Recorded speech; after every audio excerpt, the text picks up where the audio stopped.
ముందు పెద్ద ఎత్తున వేలాది మంది ఉపాధ్యాయులందరూ కూడా మాకు సంబంధించిన పిఆర్సీ హెల్త్ కార్డ్స్ మరి ఏదైతే రాష్ట్ర ప్రభుత్వ ఉద్యోగులకు సంబంధించిన డిమాండ్స్ అన్నీ మరి గత ప్రభుత్వంలో మొత్తం అన్నీ పేరుకుపోయినాయి.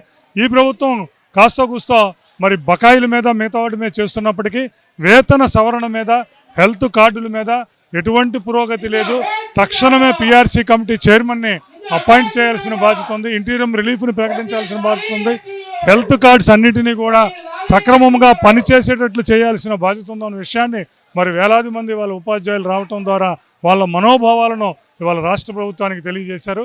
ఏపీ జేఏసీ పక్షాన, ఏపీ ఎన్జిఓస్ అసోసియేషన్ పక్షాన ఏదైతే ఏపీ ఎస్టీయు ఇవాళ విజయవాడలో చేస్తున్న ఈ కార్యక్రమానికి పూర్తి సంఘీభావాన్ని మద్దతును ప్రకటిస్తూ ఏదైతే మా రెగ్యులర్ డిమాండ్ ఇవేది కొత్త డిమాండ్స్ కానీ ఇంకోటి కాదు, మాకు 2023లో రావాల్సిన వేతన సవరణకి ఇవాళ వరకు కమిటీ చైర్మన్ని అపాయింట్ చేయకపోవడం అనేది శోచనీయమైన విషయంగా భావిస్తూ వెంటనే పిఆర్సీ కమిషనర్ని అపాయింట్ చేయాలని డిమాండ్ చేస్తున్నాం. ఏ విద్యాసాగర్, చైర్మన్ ఏపీ జేఏసీ, రాష్ట్ర అధ్యక్షుడు ఏపీ ఎన్జిఓస్ అసోసియేషన్.